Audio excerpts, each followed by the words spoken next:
ನಮಸ್ಕಾರ ಸ್ನೇಹಿತರೆ, ನಾನು ಹನುಮಂತ್ ಮಾಗಿ. ಸ್ನೇಹಿತರೆ, ನಮ್ಮ ರಾಜ್ಯದಲ್ಲಿ ಇದೀಗ ಕೊಲೆ ಪ್ರಕರಣಗಳು ಕೂಡ ಪ್ರತಿದಿನ ಹೆಚ್ಚಾಗ್ತಾ ಇದ್ದಾವೆ. ಅದು ಯಾವ ಕಾರಣಕ್ಕೆ ಅನ್ನೋದು ಕೂಡ ಸ್ಪಷ್ಟವಾಗಿ ಅರ್ಥ ಆಗದಂತ ಹಾಗೆ ಬಿಟ್ಟಿದೆ.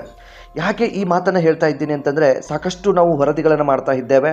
ಕೇವಲ ಈ ಮದುವೆ ಆಗಬೇಕಾಗಿರುವಂಥವರು, ಮದುವೆ ಆಗಿರುವಂಥವರು, ಸಂಸಾರವನ್ನು ಮಾಡ್ತಾ ಇರುವಂಥವರು, ಮಕ್ಕಳನ್ನು ಹೆತ್ತಿರುವಂಥವರು, ಇಂಥವರ ಕೊಲೆ ಇದೀಗ ಹೆಚ್ಚಾಗ್ತಾ ಇದ್ದಾವೆ. ಇದಕ್ಕೆಲ್ಲದಕ್ಕೂ ಕೂಡ ಕಾರಣ ಪ್ರೀತಿ ಅನ್ನುವಂಥದ್ದು ಮತ್ತು ಕಾಮ ಅನ್ನುವಂಥದ್ದು ಮತ್ತು ಯಾವುದೋ ಒಂದು ಬೇರೆ ಬೇರೆ ವಿಚಾರ. ಅದರಲ್ಲೂ ಕೂಡ ಹೆಚ್ಚಾಗಿ ಈ ಒಂದು ಕೊಲೆಗಳು ಆಗ್ತಾ ಇರುವಂಥದ್ದು ಈ ಕಾಮ ಮತ್ತು ಪ್ರೀತಿ ಎನ್ನುವಂಥ ವಿಚಾರಕ್ಕೆ. ಆದರೂ ಕೂಡ ಈ ಒಂದು ಮಾತುಗಳನ್ನು ಈ ಸಂದರ್ಭಕ್ಕೆ ಹೇಳಬಾರ್ದು, ಅನಿವಾರ್ಯತೆ ಆಗೇ ಬಿಟ್ಟಿದೆ. ಹಾಗಾಗಿ ಈ ಒಂದು ಮಾತನ್ನು ಹೇಳ್ತಾ ಇದ್ದೀನಿ. ಆದರೆ ಈ ಒಂದು ವಿಡಿಯೋವನ್ನು ಗಮನಿಸಿದ್ರೆ ನಿಮಗೂ ಕೂಡ ಒಂದು ಎಚ್ಚರಿಕೆ ಆಗಬಹುದು. ಪೋಷಕರು ಏನಾದರೂ ಗಮನಿಸ್ತಾ ಇದ್ದರೆ ನಿಮ್ಮ ಮಕ್ಕಳನ್ನು ಯಾವ ರೀತಿಯಾಗಿ ಹತೋಟಿಯಲ್ಲಿ ಇಟ್ಕೋಬಹುದು ಅಥವಾ ಇಟ್ಕೊಳ್ಳೋದಕ್ಕೆ ಸಾಧ್ಯ ಅನ್ನುವಂಥದ್ದು ಕೂಡ ಸ್ಪಷ್ಟವಾಗಿ ಅರ್ಥ ಆಗಬಹುದು. ಆ ಕಾರಣಕ್ಕಾಗಿ ಈ ರೀತಿಯಾಗಿ ಮಾತನಾಡ್ತಾ ಇದ್ದೇನೆ. ಸಾಧ್ಯವಾದರೆ ವಿಡಿಯೋನ ಕೊನೆವರೆಗೂ ನೋಡಿ. ನೀವೇನಾದರೂ ನಮ್ಮ ಚಾನಲ್ನ ಸಬ್ಸ್ಕ್ರೈಬ್ ಮಾಡಿಕೊಳ್ಳದೆ ವಿಡಿಯೋವನ್ನು ಗಮನಿಸ್ತಾ ಇದ್ದರೆ ಈ ಕೂಡಲೇ ಸಬ್ಸ್ಕ್ರೈಬ್ ಮಾಡಿ ಹಾಗೂ ಬೆಲ್ ಐಕನ್ ಕೂಡ ಕ್ಲಿಕ್ ಮಾಡಿಕೊಳ್ಳಿ. ಸ್ನೇಹಿತರೆ, ಘಟನೆಯ ಬಗ್ಗೆ ಒಂದಿಷ್ಟು ಮಾಹಿತಿಯನ್ನು ಗಮನಿಸ್ತಾ ಹೋಗೋಣ. ಘಟನೆಯನ್ನು ನಾವು ಸಂಕ್ಷಿಪ್ತವಾಗಿ ಗಮನಿಸ್ತಾ ಹೋಗೋದಾದರೆ 17ನೇ ಮಾರ್ಚು ಬೆಳಗ್ಗೆ 11 ಗಂಟೆಯ ಆಸುಪಾಸು ಈ ಒಂದು ಘಟನೆ ಬೆಳಕಿಗೆ ಬರುತ್ತೆ. ಅಂದ ಹಾಗೆ ಈ ಒಂದು ಘಟನೆಯಲ್ಲಿ ವಿಕ್ಟಿಮ್ಸ್ ಯಾರು, ಆ ಒಂದು ವಿಚಾರಕ್ಕೆ ಸಂಬಂಧಪಟ್ಟ ಹಾಗೆ ಒಂದಿಷ್ಟು ಮಾಹಿತಿಯನ್ನು ಗಮನಿಸ್ತಾ ಹೋಗೋಣ. ಸ್ನೇಹಿತರೆ, ಜೋಯಾ ಅನ್ನುವಂಥ ಒಂದು ಹೆಣ್ಣು ಮಗಳು ಮೂಲತಃ ಕೋಲಾರದವಳು. ಆಗಾಗ ಬೆಂಗಳೂರಿಗೆ ಬರ್ತಾ ಇರ್ತಾಳೆ. ಬೆಂಗಳೂರಿನಲ್ಲಿ ಸೈಯದ್ ಶಬೀಲ್ ಅನ್ನುವಂಥ ವ್ಯಕ್ತಿಯ ಜೊತೆ ಪ್ರೀತಿ ಆಗಿ ಬಿಡುತ್ತೆ. ಆ ವ್ಯಕ್ತಿ ಯಾವುದೋ ಒಂದು APMCಯಲ್ಲಿ ಕೆಲಸವನ್ನು ಮಾಡ್ತಾ ಇರ್ತಾನೆ. ಸೊ ಆತನ ಮೇಲೆ ಈಕೆಗೆ ಲವ್ ಕೂಡ ಆಗಿರುತ್ತೆ, ಅವನಿಗೂ ಕೂಡ ಲವ್ ಆಗಿರುತ್ತೆ. ಈ ವಿಚಾರ ಮನೆಯವರ ಮುಂದೆ ಹೇಳಿ ಇಬ್ಬರು ಕೂಡ ಒಪ್ಪಿಸಿ ಬಿಡ್ತಾರೆ. ಒಪ್ಪಿಸಿದ ಬಳಿಕ ಕಳೆದ 1 ವರ್ಷದ ಹಿಂದೆ ಇಬ್ಬರಿಗೂ ಕೂಡ ಮನೆಯವರು ಎಂಗೇಜ್ಮೆಂಟ್ ಮಾಡಿ ಬಿಡ್ತಾರೆ. ಅವಳಿಗೆ ಇನ್ನೂ ಏಜ್ ಆಗದೇ ಇರುವ ಕಾರಣದಿಂದಾಗಿ ಏಜ್ ಆದ ನಂತರ ಒಂದು ಮದುವೆ ಮಾಡಬೇಕು ಅಥವಾ ಈ ಒಂದು ಬಕ್ರೀದ್ ಹಬ್ಬ ಆದ ಬಳಿಕ ಅವಳ ಮದುವೆ ಮಾಡಬೇಕು ಅನ್ನುವಂಥದ್ದು ನಿರ್ಧಾರವನ್ನು ಕೂಡ ಕುಟುಂಬದವರು ತೆಗೆದುಕೊಂಡು ಬಿಟ್ಟಿರ್ತಾರೆ. ಆದರೆ ಈ ಸಂದರ್ಭಕ್ಕೆ ಇಂತಹದ್ದೊಂದು ಘಟನೆ ನಡೆದು ಬಿಡುತ್ತೆ. ಇದನ್ನು ನಿಜಕ್ಕೂ ಹೇಗೆ ಹೇಳಬೇಕು ಅಂತ ಗೊತ್ತಾಗ್ತಾ ಇಲ್ಲ. ಆದರೆ ಇಲ್ಲಿ ಬಲ್ಲ ಮೂಲಗಳಿಂದ ಬಂದಿರುವಂತಹ ಮಾಹಿತಿಯ ಪ್ರಕಾರ ಆ ಯುವತಿ ಏನಿದ್ದಾಳೆ, ಜೋಯಾ ಅನ್ನುವಂಥ ಹೆಣ್ಣು ಮಗಳು ಬೇರೊಬ್ಬನ ಜೊತೆಗೆ ಸಲುಗೆಯಿಂದ ಇರ್ತಾಳೆ. ಆ ಸಲುಗೆ ಈ ಒಂದು ಸೈಯದ್ ಶಬೀಲ್ಗೆ ಗೊತ್ತಾಗಿ ಬಿಡುತ್ತೆ. ಆ ಕಾರಣದಿಂದಾಗಿ ಆತ ಅವಳಿಗೆ ಸಾಕಷ್ಟು ಬಾರಿ ತಿಳಿಸಿ ಹೇಳ್ತಾನೆ, ಅವನ ಜೊತೆಗೆ ಸಲಿಗೆಯಿಂದ ಇರಬೇಡ, ನನ್ನ ಜೊತೆ ನಿನಗೆ ಎಂಗೇಜ್ಮೆಂಟ್ ಆಗಿದೆ, ನಾವಿಬ್ಬರು ಗಂಡ ಹೆಂಡತಿ, ಹಾಗಾಗಿ ನೀನು ಯಾವುದೋ ಫ್ರೆಂಡು ಅಥವಾ ಇನ್ಯಾವುದೋ ರೀತಿಯಲ್ಲಿ ಅವನ ಜೊತೆಗೆ ಇದ್ದರೆ ನನಗೆ ಅದು ಸಹಿಸಿಕೊಳ್ಳೋದಕ್ಕೆ ಸಾಧ್ಯ ಆಗೋದಿಲ್ಲ ಅನ್ನುವ ರೀತಿಯಲ್ಲಿ ಒಂದಿಷ್ಟು ತಿಳುವಳಿಕೆಯನ್ನು ಹೇಳಿಬಿಟ್ಟಿರ್ತಾನೆ. ಆದರೂ ಕೂಡ ಆಕೆ ತಿಳಿದುಕೊಂಡಿಲ್ಲ ಅನ್ನೋದು ಮೇಲ್ನೋಟಕ್ಕೆ ಗೊತ್ತಾಗುತ್ತೆ. ಆದರೆ ಸೈಯದ್ ಮತ್ತು ಜೋಯಾ ಇಬ್ಬರು ಕೂಡ ಬೆಂಗಳೂರಿಗೆ ಬಂದಂಥ ಸಂದರ್ಭದಲ್ಲಿ ಒಂದು ಮನೆಯಲ್ಲಿ ಸಿಗ್ತಾ ಇರ್ತಾರೆ. ಆ ಮನೆ ಕೂಡ ಸೈಯದ್ಗೆ ಸೇರಿರುವಂಥದ್ದು, ಅಂದರೆ ಕುಟುಂಬದವರದ್ದು. ಅದು ಪಾಳು ಬಿದ್ದಿರುವ ಕಾರಣದಿಂದಾಗಿ ಇಲ್ಲಿ ಯಾರು ಕೂಡ ವಾಸ ಇರೋದಿಲ್ಲ. ಆ ಒಂದು ದಿನವೂ ಕೂಡ ಅಂದರೆ ಮಾರ್ಚ್ 17ನೇ ತಾರೀಕು ಬೆಳಗ್ಗೆ 6 ಗಂಟೆಯ ಆಸುಪಾಸು ಮನೆಯಿಂದ ಈಕೆ ಆತನನ್ನು ಮೀಟ್ ಆಗೋದಕ್ಕೆ ಹೋಗ್ತಾಳೆ, ಭೇಟಿ ಆಗೋದಕ್ಕೆ ಹೋಗ್ತಾಳೆ. ಸೊ ಇಬ್ಬರು ಕೂಡ ಪರಸ್ಪರ ಆ ಒಂದು ಮನೆಯಲ್ಲೇ ಸಿಗ್ತಾ ಇರ್ತಾರೆ. ಇಬ್ಬರು ಕೂಡ ಮನೆಯಲ್ಲೇ ಮಾತನಾಡ್ತಾ ಇರ್ತಾರೆ. ಅದೇನು ಮಾತನಾಡ್ತಾ ಇದ್ರು, ಅದು ಏನು ಚರ್ಚೆ ಮಾಡ್ತಾ ಇದ್ರು ಗೊತ್ತಿಲ್ಲ. ಆಗಾಗ ಅಲ್ಲಿಬ್ಬರು ಕೂಡ ಸಿಗ್ತಾ ಇರ್ತಾರೆ. ಸೊ ಇವಳಿಗೂ ಕೂಡ ಕನಸು ಬಿದ್ದಿರಲಿಲ್ಲ ಅಂತ ಕಾಣಿಸುತ್ತೆ, ನಾನು ಈ ರೀತಿಯಾಗಿ ಕೊಲೆ ಹಾಗೆ ಬಿಡ್ತೀನಿ ಅನ್ನುವ ಹಾಗೆ. ಸೈಯದ್ ಅವಳನ್ನು ತನ್ನ ಪಾಳು ಬಿದ್ದ ಮನೆಗೆ ಕರೆಸಿಕೊಳ್ತಾನೆ. ಇಬ್ಬರು ಕೂಡ ಮಾತನಾಡ್ತಾ ಇರ್ತಾರೆ. ಆ ಸಂದರ್ಭಕ್ಕೆ ಅದೇನು ಗಲಾಟೆ ಆಗುತ್ತೋ ಅಥವಾ ಇಬ್ಬರ ಮಧ್ಯೆ ಅದೇನು ಮುನಿಸಿ ಬರುತ್ತೋ ಗೊತ್ತಿಲ್ಲ, ಅಥವಾ ಸೈಯದ್ ಮೊದಲೇ ಪ್ಲಾನ್ ಹಾಕೊಂಡು ಬಂದಿದ್ದೋ ಅದು ಕೂಡ ಗೊತ್ತಿಲ್ಲ.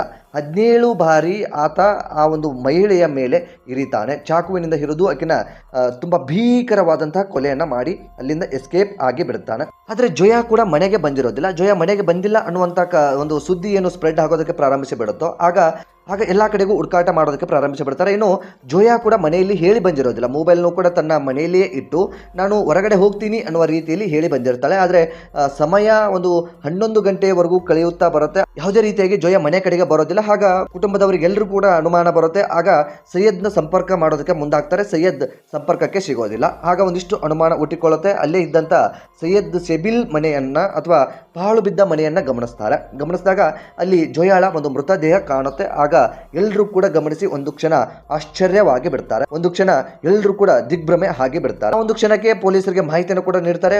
ಆಗ DJ-ಹಳ್ಳಿ ಪೊಲೀಸರು ಸ್ಥಳಕ್ಕೆ ಬರ್ತಾರೆ. ಸ್ಥಳಕ್ಕೆ ಬಂದು ಸ್ಥಳವನ್ನು ಪರಿಶೀಲನೆ ಮಾಡ್ತಾರೆ. ಸೋಕೋ ಟೀಮ್ ಕೂಡ ಬರುತ್ತೆ. ಎಲ್ಲವನ್ನು ಕೂಡ ಪ್ರಾಥಮಿಕ ಹಂತದಲ್ಲಿ ಏನೆಲ್ಲ ಮಾಹಿತಿಯನ್ನು ಕಲೆ ಹಾಕಬೇಕಿತ್ತು ಎಲ್ಲ ಮಾಹಿತಿಯನ್ನು ಕೂಡ ಕಲೆ ಹಾಕಿ ಬಿಡುತ್ತಾರೆ.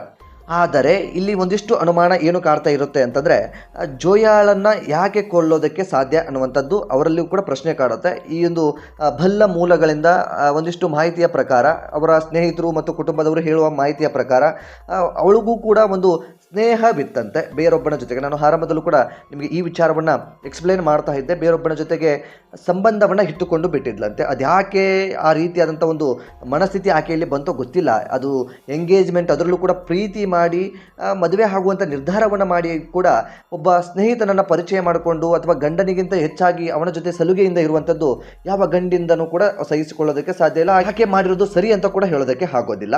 ಹಾಗಂತ ಆತ ಮಾಡಿರುವಂಥದ್ದು ಕೂಡ ಸರಿ ಅಂತ ಹೇಳೋದಕ್ಕೆ ಆಗೋದಿಲ್ಲ. ಎಲ್ಲದಕ್ಕೂ ಕೂಡ ಕೊಲೆನೇ ಅಂತ್ಯ ಆಗಿ ಇರೋದಿಲ್ಲ. ಅದೇನೇ ಇದ್ರೂ ಕೂಡ ಕೂತು ಬಗೆಹರಿಸಿಕೊಳ್ಳಬೇಕಾಗಿತ್ತು. ಸಂಬಂಧಪಟ್ಟಿರುವಂಥ ಕುಟುಂಬದವ್ರ ಜೊತೆ ಮಾತನಾಡಬೇಕಾಗಿತ್ತು.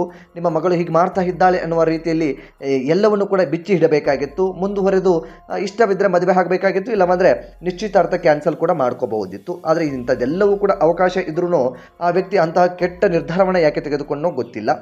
ಇನ್ನೊಬ್ಬನ ಜೊತೆಗೆ ಸಲುಗೆಯಿಂದ ಇರುವಂಥದ್ದೇ ಮುಖ್ಯ ಕಾರಣವಾಗಿ ಬಿಡ್ತಾ, ಅದಕ್ಕೂ ಕೂಡ ಗೊತ್ತಿಲ್ಲ. ಆದರೆ ಮೂಲಗಳ ಪ್ರಕಾರ, ನಾನು ಮತ್ತೆ ಮತ್ತೆ ಹೇಳ್ತಾ ಇರುವಂಥದ್ದು, ಮೂಲಗಳ ಪ್ರಕಾರ ಜೋಯಾ ಬೇರೊಬ್ಬನ ಜೊತೆ ಸಲುಗೆಯಿಂದ ಇರುವಂಥದ್ದು ಸೈಯದ್ಗೆ ಗೊತ್ತಾಗಿರುತ್ತೆ. ಸೈಯದ್ ಅದರ ಬಗ್ಗೆ ತಿಳುವಳಿಕೆಯನ್ನು ಹೇಳ್ತಾನೆ. ಆದರೆ ಈ ಜೋಯಾ ತಿಳಿದುಕೊಂಡಿರೋದಿಲ್ಲ. ಕೊಲೆನೇ ಕೊನೆಯ ದಾರಿ ಎನ್ನುವಂಥ ನಿರ್ಧಾರವನ್ನು ತೆಗೆದುಕೊಳ್ತಾನೆ ಅಂತ ಕಾಣಿಸುತ್ತೆ. ಆಗ ಯಾರೂ ಇಲ್ಲದ ಪಾಳು ಮನೆಗೆ ಕರೆಸಿಕೊಳ್ತಾನೆ. ಅಲ್ಲೇ ಅವಳ ಮೇಲೆ ಹಲ್ಲೆಯನ್ನು ಮಾಡಿ ಅವಳನ್ನು ಕೊಲೆ ಮಾಡಿ ಚಾಕುವಿನಿಂದ ಹಿಡಿದು ಅಲ್ಲಿಂದ ಪರಾರಿ ಹಾಗೆ ಬಿಟ್ಟಿದ್ದಾನೆ. ಇದುವರೆಗೂ ಕೂಡ ಪೊಲೀಸರ ಕಣ್ಣಿಗೂ ಸಿಕ್ಕಿಲ್ಲ. ಪೊಲೀಸರು ಕಾರ್ಯಾಚರಣೆಯನ್ನು ನಡೆಸ್ತಾ ಇದ್ದಾರೆ. ಆ ಒಂದು ಆರೋಪಿಯ ಬಂಧನಕ್ಕೆ ಮುಂದಾಗ್ತಾ ಇದ್ದಾರೆ. ಸ್ನೇಹಿತರೆ, ಇಂಥದ್ದೊಂದು ದುರಂತ ಈಗ ನಮ್ಮ ರಾಜ್ಯದಲ್ಲಿ ಬೆಳಕಿಗೆ ಬಂದು ಬಿಟ್ಟಿದೆ. ಆರಂಭದಲ್ಲೂ ಕೂಡ ನಮಗೂ ಕೂಡ ಮಾಹಿತಿ ಬಂತು ಇಂಥದ್ದೊಂದು ಪ್ರಕರಣ ನಡೆದಿದೆ ಅನ್ನುವಂಥದ್ದು. ಕಾರಣ ಬೇರೆ ಏನೇನೆಲ್ಲ ಇರಬಹುದು ಅನ್ನುವ ಕಾರಣಕ್ಕೆ ಒಂದಿಷ್ಟು ನೆಟ್ಟಿಸರು ಬಿಟ್ಟಿದ್ವಿ, ಏನೋ ಪ್ರಕರಣ ಆಗಿರಬಹುದು ಅನ್ನುವಂಥದ್ದು.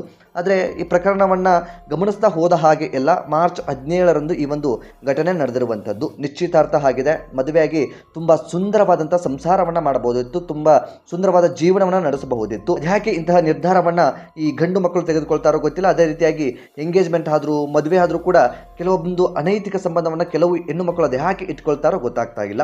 ಸೊ ಬಹುಶಃ ಈ ಒಂದು ಹೆಣ್ಣು ಮಗಳ ಕೊಲೆಗೆ ಮುಖ್ಯವಾಗಿ ಇದೇ ಕಾರಣ ಆಗಿರಬಹುದು ಅನ್ನೋದು ಸ್ಪಷ್ಟವಾಗಿ ಮೇಲ್ನೋಟಕ್ಕೆ ಕಾಣಿಸ್ತಾ ಇದೆ. ಇನ್ನು ಪೊಲೀಸರು ಆ ವ್ಯಕ್ತಿಯ ಹುಡುಕಾಟದಲ್ಲಿದ್ದಾರೆ. ಸೈಯದ್ ಶಬೀರ್ ಸಿಕ್ಕ ಮೇಲೆ ಆತನನ್ನು ಬಂಧಿಸುವಂಥ ಸಾಧ್ಯತೆ ಇದೆ. ಬಂಧಿಸಿ ಆತನನ್ನು ತನಿಖೆ ಮಾಡಿದಂತಹ ಸಂದರ್ಭದಲ್ಲಿ ಅಸಲಿ ಸತ್ಯಾಸತ್ಯತೆ ಅಥವಾ ಕೊಲೆಯ ಸತ್ಯಾಸತ್ಯತೆ ಆ ದಿನ ಬೆಳಕಿಗೆ ಬರೋದಕ್ಕೆ ಸಾಧ್ಯ ಆಗುತ್ತೆ.